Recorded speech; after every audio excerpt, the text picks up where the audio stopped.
आप अगर व्यर्थ मान्यताएं रखेंगे, बेहोश जीवन जिएंगे, सच्चाई को स्वीकारेंगे नहीं, तो आपको कमजोरी ही मिलेगी। हिंदू धर्म को अगर कुछ बचा सकता है तो वो वेदांत, उसके अतिरिक्त कुछ नहीं। जय हिंद आचार्य जी। मेरा सवाल ये है कि जैसे आपके एक विषय पे कई कई वीडियोस हैं, तो जैसे अगर हम किसी एक कभी कभी ऐसा होता है कि दो बातों में एक ही विषय है लेकिन विरोधाभास सा प्रतीत होता है। जैसे कि अगर हम देखें कि जैसे भय पे आपने बोला है, तो भय पे कहते हैं कि हर उस आवाज़ को नकार दो जो तुम्हें भयभीत करती हो, वह आवाज़ तुम्हारी हितैषी नहीं हो सकती। लेकिन फिर एक दूसरे वीडियो में ये भी कहते हैं कि इंसान को कभी निर्भय होना नहीं चाहिए, क्योंकि अगर वो निर्भय होता है, ये झूठी निर्भयता है, ऐसा आत्मविश्वास आपको ही ले डूबेगा। तो इसको हम अगर ऐसे देख सकते हैं कि सत्य इतना बड़ा है कि द्वैत के दोनों सिरे उसमें समाहित है, या फिर हम इसको ऐसे देखें कि सत्य का जो मार्ग है उसमें वो स्थिति सापेक्ष है, उसमें कोई एक सिद्धांत हमेशा के लिए लागू नहीं हो सकता। दूसरी बात,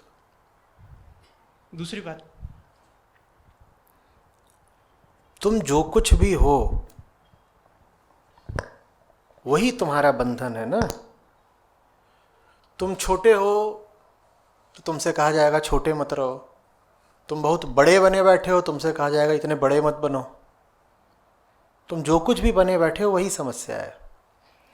जो भय वाली बात तुमने कही, ठीक है, पहली बात ये कि भयभीत मत हो जाना, और जो दूसरी बात कही कि भयभीत तो तुम हो ही, और उसके ऊपर तुम निर्भयता का स्वांग ओढ़े हुए हो, ये तुम्हारे भय को और सुरक्षित कर देता है।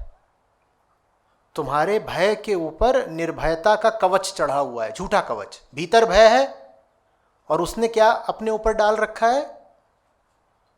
निर्भयता का स्वांग। मैं इस झूठी निर्भयता के खिलाफ बोलता हूं। क्यों भय के खिलाफ इतना बोलना पड़ता है? समझना, जितने लोग भयभीत हैं, अगर उनके आचरण में, उनके चेहरों में, उनकी आवाज में, उन व्यवहार में साफ साफ भय झलक ही रहा होता, तो मुझे क्यों बोलना पड़ता कि देखो तुम कितने डरे हुए हो? क्योंकि तब तो स्पष्ट ही होता कि वो डरे हुए हैं ना। हम लेकिन बड़े हुनरमंद लोग हैं, हम हैं डरे हुए और ऊपर ऊपर से निर्भयता का, आत्मविश्वास का ढोंग करते हैं। ऐसों को मैं बोलता हूं कि ये निर्भयता किसी और को दिखाना, ये निर्भयता बहुत घातक है। डर हटेगा तो तब ना, जब पहले तुम स्वीकारोगे कि तुम कितने ज्यादा डरे हुए हो। हम हैं डरे हुए ही, लेकिन ऊपर से ऐसे हाँ मस्त है, बहुत बढ़िया चल रहा है, सब ठीक है। और सतह को थोड़ा सा कुरेदो तो भीतर से खून बहने लगता है।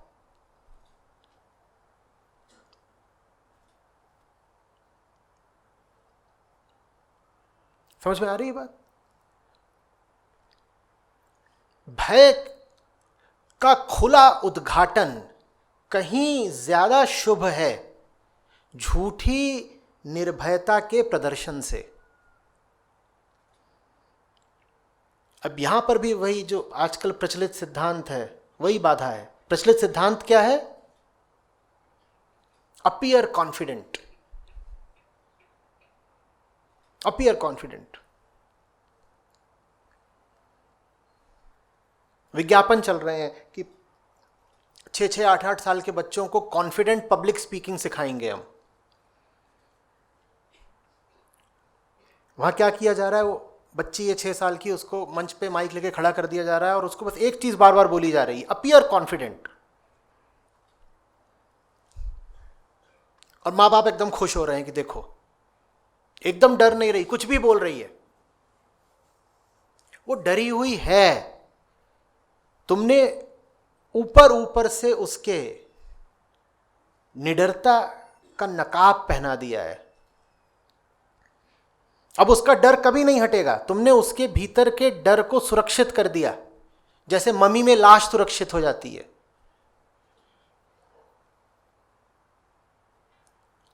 मरी हुई चीज है लेकिन बहुत सुरक्षित है, उसी को मम्मी कहते हैं ना।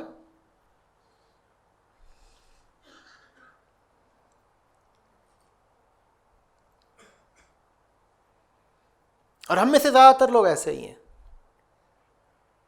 आप जब संदेह में होते हैं, कभी आप संदेह को अपने चेहरे पर झलकने देते हैं? नहीं देने देते, क्योंकि आपको लगता है अगर मैंने दिखा दिया कि मैं अभी संदेह में हूं, डाउट में हूं, संशय, कंफ्यूजन में हूं,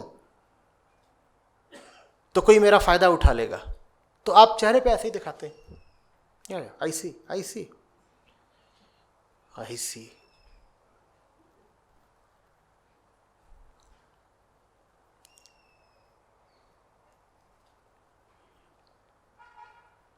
हम जो हैं भीतर से, अगर वो प्रकट होने लग जाए हमारे जीवन में, आचरण में, व्यवहार में, तो हम बहुत जल्दी सुधर जाएंगे, सब कुछ ठीक हो जाएगा। लेकिन हमारी झूठी शिक्षा और मंद बुद्धि व्यवस्था ने हमें बता दिया है भीतर क्या है कोई फर्क नहीं पड़ता।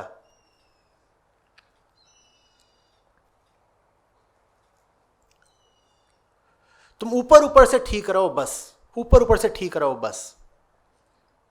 जैसे आपको कोई त्वचा रोग हो गया हो, त्वचा रोग है, कोई बहुत गंभीर चीज नहीं, लेकिन असाध्य हो सकता है। बहुत सारे त्वचा रोग होते हैं, असाध्य होते हैं, ठीक नहीं हो सकते, जेनेटिक होते हैं। आप गए हैं चिकित्सक के पास और वो आपको एक दवाई दे रहा है, वो दवाई ऐसी है कि जो आपकी इम्यूनिटी को ही सप्रेस कर देती है, वो आपके शरीर की पूरी व्यवस्था को ही बदल देती है ताकि आपका त्वचा रोग जो है वो ठीक हो जाए। अब बीमारी सिर्फ त्वचा की थी, लेकिन उसने भीतर सब गड़बड़ कर दिया, लिवर, किडनी, सब। और ये आंखों देखी बता रहा हूं, चिकित्सक से पूछा गया ये भीतर क्या करेगी दवाई, क्योंकि हमने पढ़ा है कि भीतर ये कई तरीके के दुष्प्रभाव डालती है। तो बोल रहा है आपको क्या फर्क पड़ता है भीतर क्या कर रही है, ये हमारी व्यवस्था है। आपको क्या फर्क पड़ता है भीतर क्या है, ऊपर ऊपर से खाल चमक रही है ना, भीतर क्या फर्क क्या पड़ता है, भीतर क्या फर्क नहीं पड़ता। तुम्हें खाल के साथ जीना है, तुम्हारा लिवर खराब होगा, तुम्हारी किडनी खराब होगी, तुम खाल के साथ जी लोगे। लेकिन हम जी लेते हैं, हम अद्भुत हैं, हम सब ऐसे ही जीते हैं, भीतर से एकदम सड़े हुए हैं, खाल चमक रही है।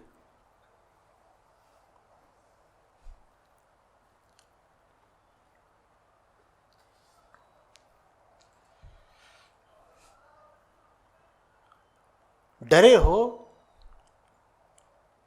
तो प्रकट होने दो कि डरे हो, कोई अपमान नहीं हो गया। मैं बताता हूं अपमान क्यों नहीं हो गया। जानते हो ना कि डर तो झूठ है, वो प्रकट हो भी गया तो ये बात तो फिर भी अपनी जगह कायम है कि तुम सर्वशक्तिमान आत्मा हो। डरना अभी एक आती जाती बात है, स्थिति का संयोग है। अभी हम डरे हुए हैं, इसका अर्थ ये थोड़ा ही है कि हम में कोई मूल खोट आ गई तो इसीलिए हमें अपना डर प्रकट करने में कोई लज्जा नहीं। समझ में आ रही है बात? आप बहुत अमीर आदमी हैं, बहुत अमीर आदमी हैं, आप जाते हैं किसी ढाबे में कुछ खा लेते हैं, और अब वहां पर आपको जब भुगतान करना है तो कहता है मैं तो सिर्फ कैश लेता हूं। बहुत बार ऐसा होता है, छोटी दुकानें होती हैं, कहते हैं सिर्फ कैश लेता हूं। आप कहते हैं कार्ड ले लो, कहता है कार्ड मशीन नहीं। आप कहते हैं यूपीआई ले लो, बोलता है मेरे पास ये भी नहीं। आपको लज्जा आने लगती है कि आप कितने गरीब हैं कि एक ढाबे पर भी पैसे नहीं दे पा रहे। आप शर्म के मारे मर जाते हैं, आत्महत्या कर लेते हैं, क्या करते हैं। ये इस स्थिति की बात है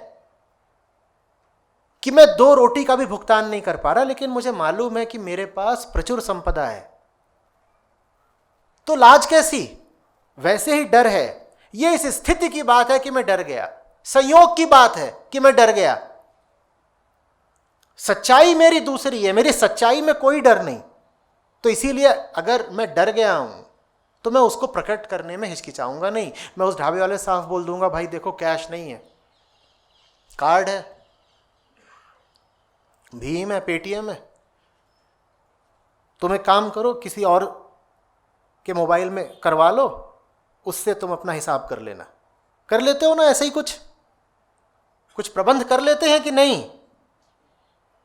या डरने लग जाते हैं कि अब तो ये मुझसे अपने बर्तन मंजवाएगा, हाय हाय अब मेरा क्या होगा? ऐसा होता है। डर भी वैसी ही चीज है। डर अभी आ गया है, मुझे डर लग रहा है, मैं इसमें लजाऊं क्यों? डर अभी आया है, मेरा नाम थोड़े ये डरपोक, अभी आया है अभी चला भी जाएगा। स्थिति की बात है, मेरी प्राकृतिक संरचना की बात है कि डर आ गया। इतना क्या शर्माना कि डर को छुपा के ऊपर से कॉन्फिडेंट बने? क्यों छुपाएं? साफ साफ बोलेंगे हाँ डरे हुए हैं। जैसे ढाबे वाले साफ बोलते हो कि अभी हमारे पास कैश नहीं है, जो साफ बोलते हो नहीं बोलते हो? या ऐसे बोलते हो कि अभी कैश छप रहा है, आ रहा है आएगा। मेरे कपड़ों में 17 पॉकेट्स हैं, एक एक करके खोज रहा हूं, कहीं से तो निकलेगा ही, कहीं और नहीं निकला तो मोजे के अंदर होगा। ऐसे करते हो, साफ बोलते हो ना? नहीं है। वैसे ही जब डर आए, संदेह आए, कुछ भी और आए जीवन में, मन में, जो चीज तुम जानते हो कि व्यर्थ की है, साफ प्रकट कर दो, हाँ है, अभी है। वो प्रकट करने के लिए पहले ये श्रद्धा चाहिए कि ये अभी है, पर ये मेरी सच्चाई नहीं है, मेरी सच्चाई दूसरी है, तो मैं लजाऊं क्यों? लाज की बात तब है जब तुम डर को ही अपनी सच्चाई मान लो और व्यर्थ ही आत्मविश्वास का ढोंग करो, फालतू कॉन्फिडेंट बनते घूमो।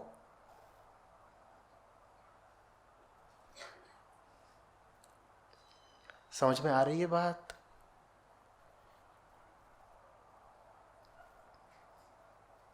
फालतू का कॉन्फिडेंस नहीं चाहिए।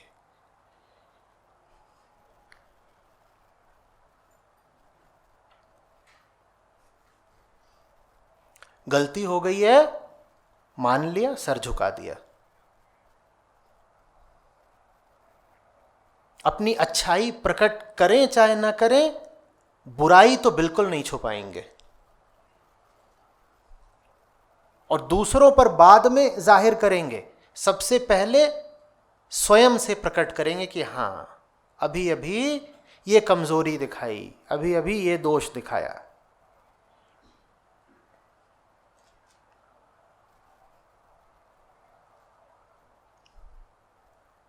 स्वैग कॉन्फिडेंट बन के घूमने में नहीं है, स्वैग सच्चाई में है, आत्मा का स्वैग। ठीक। आपने जो आचार्य जी फलानी किताब लिखी है उसमें 4 गलतियां अभी अभी मैंने पकड़ी, ठीक है, हो सकती है। क्या उम्मीद करके आए थे मैं रोने लगूंगा कि गलती हो गई? हाँ हो सकती है। अब मेरा काम है कि मैं उन गलतियों को ठीक कर दूं। लजाऊंगा शर्माऊंगा नहीं, क्यों?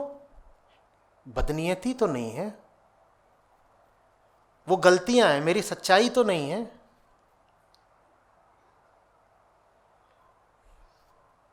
बहुत घबराओगे गलती करने से तो गलतियां कम नहीं करोगे। गौर करना, गलतियों पर पर्दा डाल दोगे। अगर गलतियां ज्यादा बुरी लगने लगेंगी ना तो कम नहीं हो जाएंगी, तुम उन पे पर्दा डालना शुरू कर दोगे। जब गलती हो तुरंत स्वीकार करना है, हो गई। और साधारण सी प्राकृतिक बात है कि हो गई, मैं पैदा ही ऐसा हुआ हूं, सब ऐसे पैदा होते हैं, हम गलती ही करने के लिए पैदा होते हैं। ये तो गलती ही है कि हम पैदा ही होते हैं। गलती तो करेंगे, हुई। अब काम क्या है हमारा? सुधारना।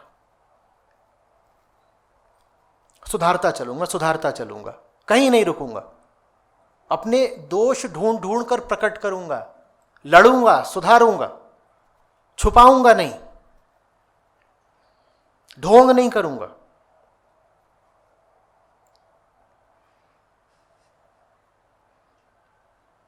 सॉर्टेड बनने की कोशिश नहीं करूंगा मैं तो। सॉर्टेड कौन सॉर्टेड है यहां पर? गीता अस्तित्व में ही नहीं आती अगर अर्जुन बोल देता मेरा तो सब सॉर्टेड है भाई। कि शुरुआत ही होती है विषाद योग से। अरे मेरे पहाड़ जैसा अर्जुन, उनकी क्षमता देखिए, बहादुरी देखिए, धनुष के साथ कौशल देखिए, और क्या बोल रहे हैं? बोल रहे हैं मेरे पांव कांप रहे हैं, धनुष उठाया नहीं जा रहा, पूरे शरीर में रोए खड़े हो रहे हैं, ऐसा लग रहा है जैसे खाल जल रही है ज्वर में। साफ साफ प्रकट किया ना कि मेरी हालत बहुत खराब है इस वक्त केशव, बहुत खराब हालत है मेरी। तब गीता अस्तित्व में आई।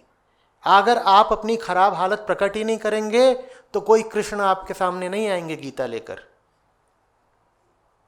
वो भी वहां पे स्वैग लेके घूम रहा होता, मैं तो अर्जुन हूं, गांडी उधारी धनुर्धर हूं मैं, मुझे क्या समस्या हो सकती है।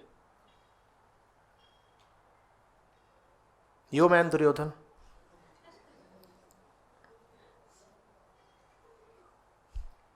भीतर ही भीतर सब अर्जुन जैसे हैं, कांप रहे हैं, हिल रहे हैं, थर थर थर थर थर थर। नहीं।